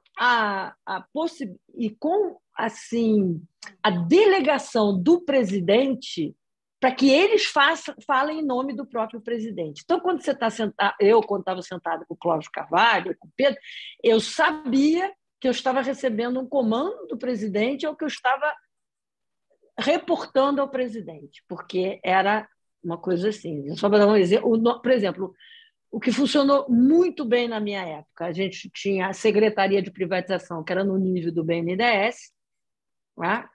E eu era diretora de privatização e tinha o presidente de privatização. Quando o Fernando Henrique vira presidente, nós transformamos a secretaria, que era com sociedade civil, em Conselho Nacional de Desestatização, que foi a forma de incluir a desestatização de forma transversal. Porque, você sabe, né, Jorge, nem todo ministro quer abrir mão das suas estatais, né? Então, o BNDES ficava recebendo bola nas costas de tudo quanto é ministro. Aí a gente ia para o Conselho Nacional de Desestatização e o Clóvis representava o Fernando Henrique, e aí um ministro, eu dizia, olha, esse projeto não andou, o cronograma está atrasado, porque essa empresa não forneceu as informações. Aí o Clóvis Carvalho pegava o ministro da área e dizia assim, pegava o ministro da área e dizia assim, por que a Helena não recebeu os documentos? O que está faltando? Pegue já e resolva o problema, né? Então, era um conselho que funcionou. Eu acho que o PPI também funciona bem na área de infraestrutura, mas não é tão transversal quanto a gente imagina. O que eu acho idealmente, a gente deveria ter conselhos, né, Jorge? Mas os conselhos estão muito desgastados. Né? Desmoralizados. Eles não decidem porque eles não têm metas, eles não têm projetos. Você vê, o Conselho Nacional de Política Energética, que se reuniu para avaliar a privatização da Petrobras,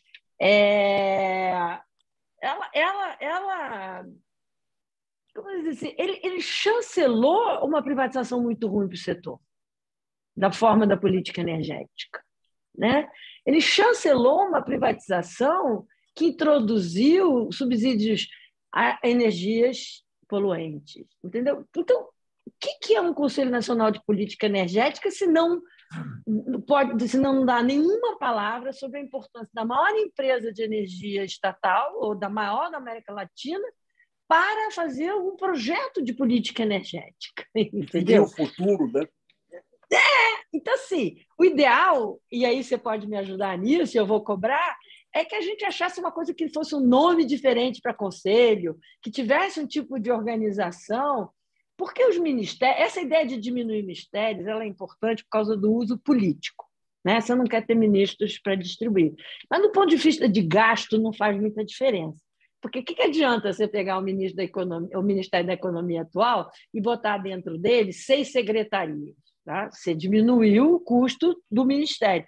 Mas, em compensação, o ministro da Economia não consegue trabalhar, porque ele tem que decidir política industrial, tudo isso, mas ele tem que atender a sociedade civil interessada, os stakeholders daquele assunto, os deputados, os PLs, de 6 assuntos embaixo dele. Entendeu? Então, assim, fica complicado, né? Por isso que se perdeu o controle do orçamento. O orçamento não é coisa fácil de fazer. Então, assim, é evidente que eu não pensei em estrutura ministerial, mas tem que ser uma estrutura ministerial voltada ao objetivo final do programa de governo. Assim, a Simone, o que a gente está tentando fazer é ter metas para 4 anos de governo. E essa transversalidade nesse sentido. Agora, como organizar num país que está tão acostumado com ministérios sólidos, independentes, é difícil, né? Mas as lideranças, a senhora colocou de uma forma muito clara, né, que conforme a liderança colocada, você realmente espelha já uma visão estratégica ou não, né? Isso é extremamente... A equipe faz isso, né? Define isso.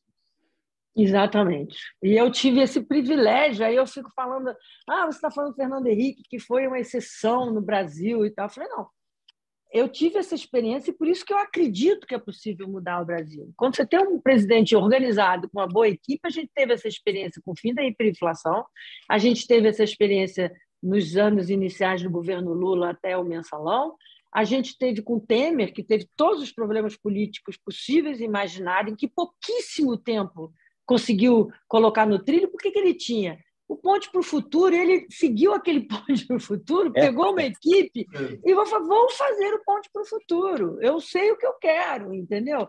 E deixou de herança ainda outras reformas que o Bolsonaro pegou no caminho, feito marco de saneamento, fez a reforma da Previdência. Então, assim, o Temer, com todo o problema político que ele teve, ele não interferiu na administração do Meirelles e do Guardia. Essa é o presidente que entende a importância dessa independência na formulação econômica, né? Excelente.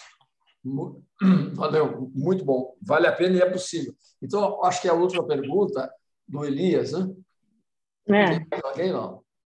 Sim, estou aqui. Olá. Helena, primeiro, eu acho que é irretocável a tua colocação. Você é de uma visão ampla em que você vê quase que o estado perfeito, aonde a gente gostaria de chegar. Para mim, você colocou no radar a Simone Tebet, que estava fora do meu radar. Eu realmente confesso que não conhecia muito e vi que a visão dela, até em convidar você e colocar tudo, dá outra dimensão no que eu desconhecia. A minha pergunta é a seguinte, talvez seja um pouco rude até, como viabilizar? Porque eu acho que a gente sonha bastante com as coisas importantes para o país, mas como torná-las concretas? Quer dizer, como viabilizar uma candidatura da Simone Tebet nesse momento? Eu devia passar essa resposta para o Baleia Rossi, não? Presidente do MDB.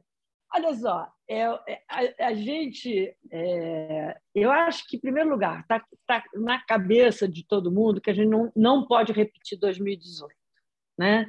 Essa pulverização muito grande. O problema é sempre como é que a gente convence essa coalizão de acontecer. E a gente tem que pensar que o problema do Brasil ano que vem não vai ser só o presidente bom. A gente tem que renovar um Congresso todo, né, de melhorar a qualidade do Congresso Nacional para que a gente possa implementar as políticas do presidente que vier a trazer essa pauta que nós estamos aqui discutindo. Então, você pode discutir uma coalizão independente da candidatura, o que é muito difícil, mas tem gente tentando fazer ou a geringonça portuguesa ou o pacto de governabilidade alemão, estudando isso na área do Congresso Nacional. Eu acho que, nesse momento, a gente tem que lançar as ideias e candidaturas e, em algum momento, vai ter que um apoiar o outro. Eu não gosto da ideia de que lançar uma candidatura nesse momento e dizer assim, mas lá na frente eu me junto com quem for, porque aí você pasteuriza, né? Então, se você diz que tanto faz o Dória, ou a Simone, ou o Moro, ou o Eduardo Leite, por que vocês estariam mobilizados me ouvindo? Entendeu? Se tanto faz. Por que eu não espero maio e aí, quando eles se decidirem entre si, eu perco tempo pensando e fazendo? Então, acho que tem que avançar com ideias muito firmes para que tenha uma diferença, de fato, entre esses candidatos de centro democrático, para que a sociedade, através das pesquisas eleitorais, diga assim, esse projeto de governo que eu quero. Tá? Eu não vou fazer análise política nesse momento, a Simone gosta de fazer, diz, olha lá, o Moro não decolou da maneira que as pessoas imaginavam, porque essa altura do campeonato o Moro já deveria estar acima de 2 dígitos, ao contrário, ele perdeu. O Ciro não vai abrir mão da candidatura de jeito nenhum, o Dória não abre mão da candidatura de jeito nenhum. Então, fica difícil avaliar, né? Mas eu acho que a sociedade, na realidade, está querendo uma candidatura do tipo da Simone. Não sei se é de reconstrução afetiva, de um presidencialismo de conciliação, eu diria. Né? Alguém usou essa expressão outro dia, eu roubei. Eu acho que quem tiver a capacidade de mostrar essa capacidade de conciliação, esse olhar de projeto de futuro, vai sair na frente. A questão é a gente botar a Simone para conversar com todos vocês e vocês espalharem e tal, porque a Simone tem essa capacidade. Quando eu digo por que eu entrei na campanha da Simone, porque a Simone tem essa experiência dela no Congresso Nacional, é um diferencial muito grande. Se você olhar a carreira da Simone, tudo bem que ela vem de uma família tradicional na área da política, ela foi prefeita de uma cidade pequena, ela foi vice-governadora, aí todo mundo diz, mas o Dória é muito melhor governador, mas o Ciro fez não sei o que no Ceará, entendeu? E as pessoas dão muito pouco valor nesse momento aos 8 anos de Congresso Nacional, que eu acho absolutamente fundamental e que coloca ela na frente dos candidatos pela capacidade de implementação e negociação política das reformas. Ela tem o total, ela tem essa noção de conciliação. Aí as pessoas cobram assim, eu não vou votar na sua candidata porque ela votou no André Mendonça para o STF. Tá? Só que a Simone não sai falando por que ela votou no André Mendonça. Eu perguntei a ela, e ela me disse assim, Helena, na época era o André Mendonça que estava ali, que tinha um currículo.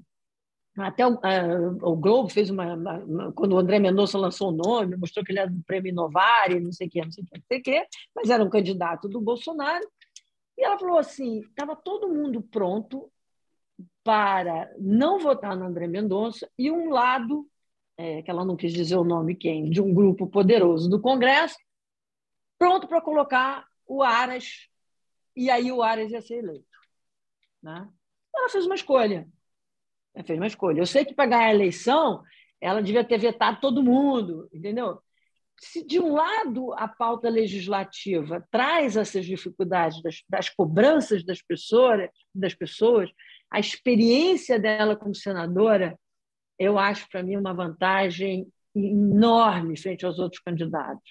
Que eu não tenho nenhum problema. O Dória, todas as minhas amigas estão fazendo o programa do Dória. Eu gosto muito do Eduardo Leite, a Ode Cunha, que deve fazer o programa do Eduardo Leite, é um querido amigo. Mas eu acho que a diferença nesse momento agora é a gente escolher o candidato capaz de fazer mudanças no Brasil.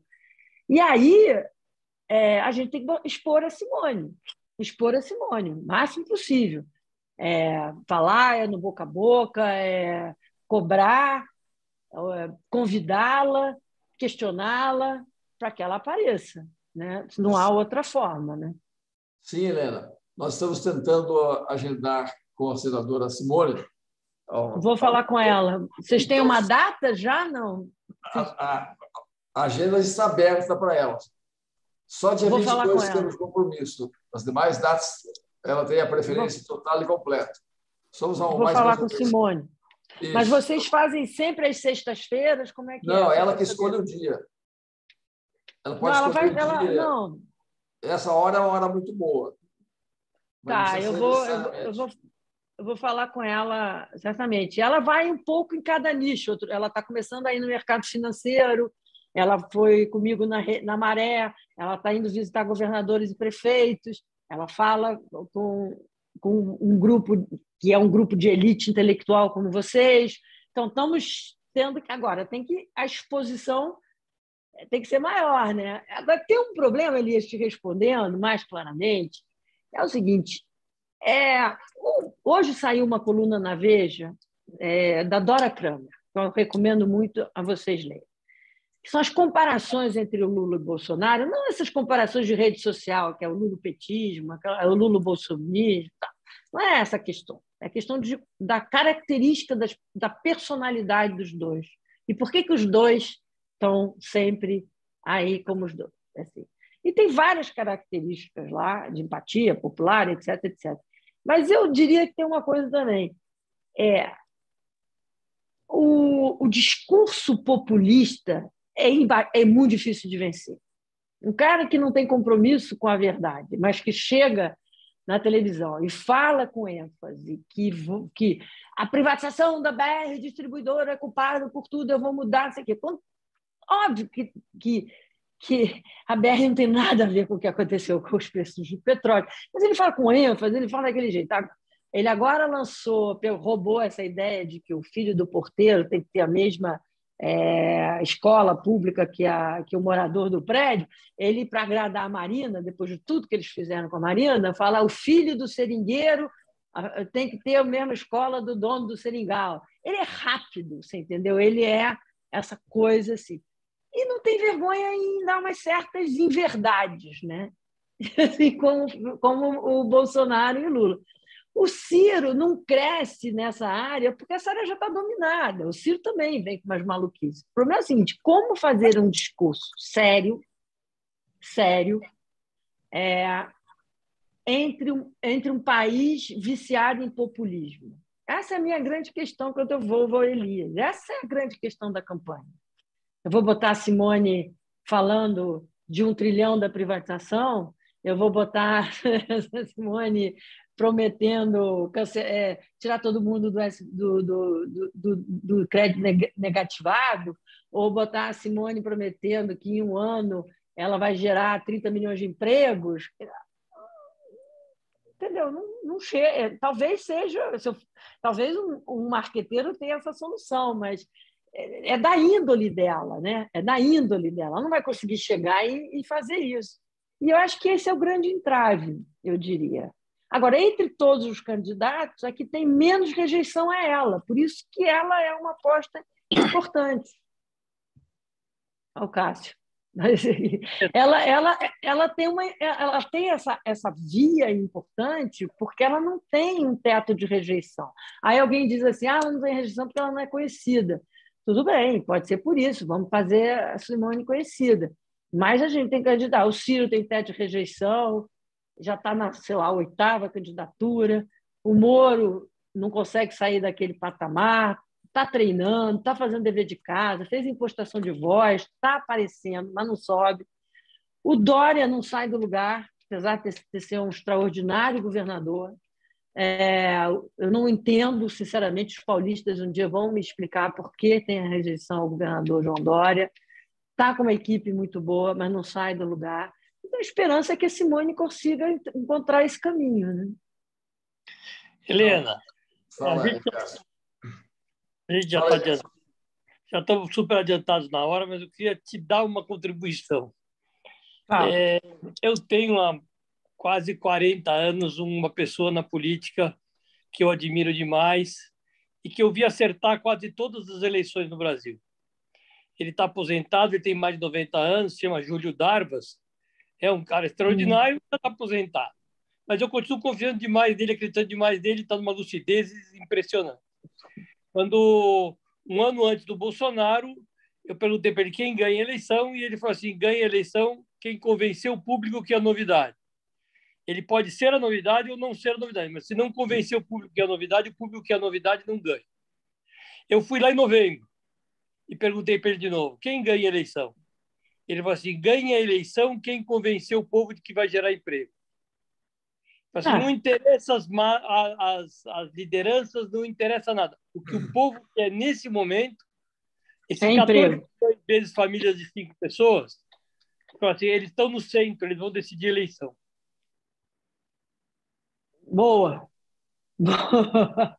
Exatamente. E agora você há de concordar comigo que, apesar de todos os pesares do governo PT nos deixou, porque é uma injustiça com a Dilma dizer que foi só ela que nos trouxe onde estamos, as pessoas não relacionam o patamar que atingimos de 13 milhões de desempregados aos erros do governo PT. Não. Elas continuam com aquela ideia de que foi o Lula que salvou a vida delas. Entendeu? E nisso, eu não quero bater o recorde do Paulo Guedes, ficar 3h30 falando assim. Nisso, a gente tem que fazer uma meia-culpa, eu como ex-tucana, que o PSDB não soube defender seu legado. O PSDB entregou ao Lula a criação da Bolsa Família, quando começou com o Fernando Henrique. O PSDB não soube mostrar os benefícios da privatização das telecomunicações, que universalizou o serviço. muito menos da distribuição de energia elétrica. Deixou o Luz para Todos parecer que foi uma função do governo, quando quem financia Luz para Todos são as empresas distribuidoras, e só atingiu meta de universalização no Luz para Todos as empresas privatizadas. Aquelas empresas do Norte, Nordeste, que ficaram para trás, longe da universalização. Nunca soube disso.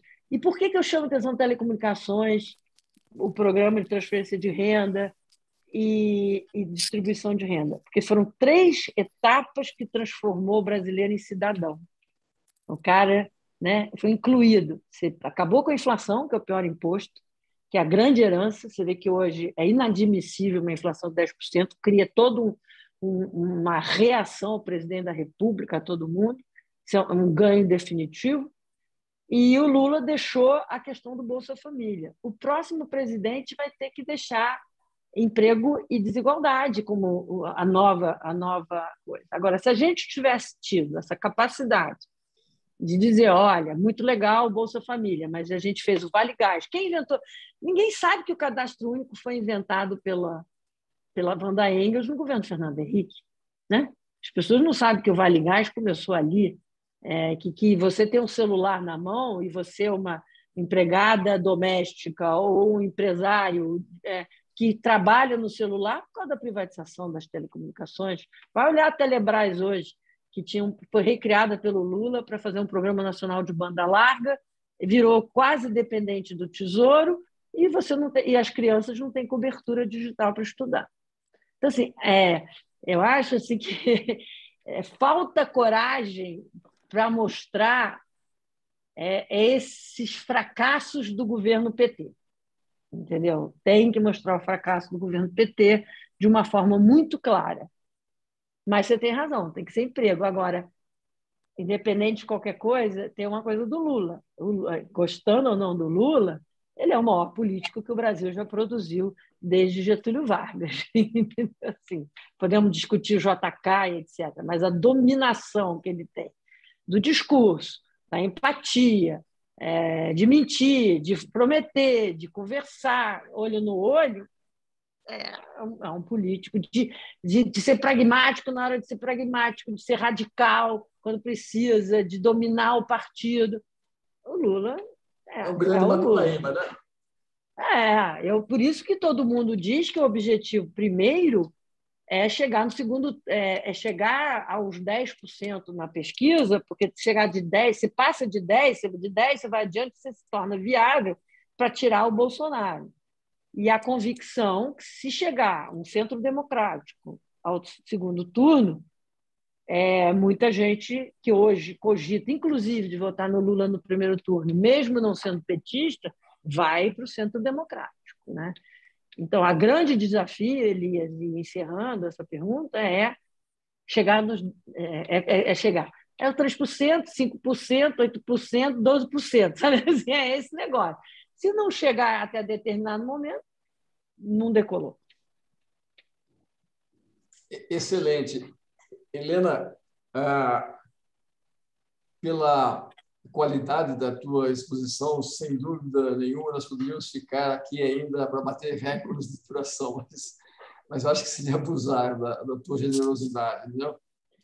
Então, se não tiver mais perguntas, eu deixo mais um minuto você nos dar uma última palavrinha, reativando, nos reanimando uma esperança muito grande que nasce depois da tua exposição. Muito obrigado e nos ajude lá junto a senadora para que ela possa também estar aqui conosco. Não, com certeza ela virá. Eu tenho que agradecer muitíssimo essa oportunidade, com uma audiência tão qualificada, tomei nota das sugestões, vou cobrar do Gerdau um dia a gente sentar para fazer algo de você, a organização de um governo que funciona na implementação da sua estratégia de planejamento. Eu vou terminar, se vocês me permitem, citando uma frase do meu filho. Meu filho já é um homem grande, né? É um filho de 38 anos de idade, que foi a primeira pessoa que disse para mim que o Bolsonaro ia ser eleito e era um candidato forte à eleição em novembro de 2017. Então, ele tem uma perspicácia política muito grande, trabalha no mercado financeiro, tem uma asset dele. A Simone veio jantar aqui em casa num dia de muito trabalho no Rio de Janeiro para ter um momento familiar, assim, um acolhimento e tal, numa casa em vez de hotel e tal. E meu filho veio, porque ele é um dos maiores especialistas em petróleo e tal, então ele veio conversar com ela sobre pé de combustível. Mas antes de conversar, e eu vou encerrar com isso, ele virou-se para Simone e falou assim: antes de mais nada, Simone, eu gostaria de agradecer você por ter convidado minha mãe para ser seu braço direito na questão do programa econômico. A minha mãe sempre teve uma atividade política intensa. Eu cresci numa casa de política, eu cresci ouvindo PSDB, passei minha infância e minha adolescência ouvindo Pércio e minha mãe discutindo política, PSDB e não sei o quê. E nunca tinha visto ela tão desanimada na minha vida como ela estava há um mês atrás. Assim, desencantada e completamente alheia ao debate político, até que veio o seu convite. Ela voltou a ter energia, os olhos voltaram a brilhar, voltou a ser a mãe que eu conheço a vida inteira, e eu lhe agradeço por isso, Simone. Então, é por isso que eu estou na campanha, e por isso que eu tenho fé, e por isso que eu vou continuar. Com ânimo redobrado aqui. Muito bom, parabéns. Isso, obrigado. Obrigada. Parabéns. Você trouxe realmente muita emoção junto. Acho que isso valeu muitíssimo a pena para nos reanimar a todos aqui. Muitíssimo obrigado, Helena. Obrigada a todos. Eu volto com uma agenda da Simone para vocês. Então. Obrigado. Tá bom? E mais à frente, você também. Tá bom, quando vocês quiserem. Tchau. Legal. Espero que mais à frente eu já venha falar do programa. Isso mesmo. Energia. Muito bom. Valeu, muito bom, Helena. Parabéns. Valeu. Obrigado. Obrigada, gente. Excelente. Boa noite, um abraço. Bom fim de semana. Para você também. Para todo mundo. Obrigado, hein, gente. Tchau, Boa noite. Um abraço para todos. Melhores conversas que já tivemos aqui. Top. Muito bom. Né? Gostei demais. Então, eu diria que ela deveria entrar em qualquer governo que apareça aí, ela deveria ajudar. Sim. Isso seria o ideal. Exatamente. Altamente qualificada, preparada, com sensibilidade, que é difícil se encontrar. A sensibilidade política do conjunto, isso é uma coisa muito rara. Pouquíssimas pessoas da economia têm. Exatamente. Bem, não quero prendê-los mais. Muitíssimo obrigado, doutor Jorge. Um abraço a todos aí. Boa noite. Matias, um abraço. Paulo, muito obrigado. Um abraço forte e bom final de semana. Igualmente a todos.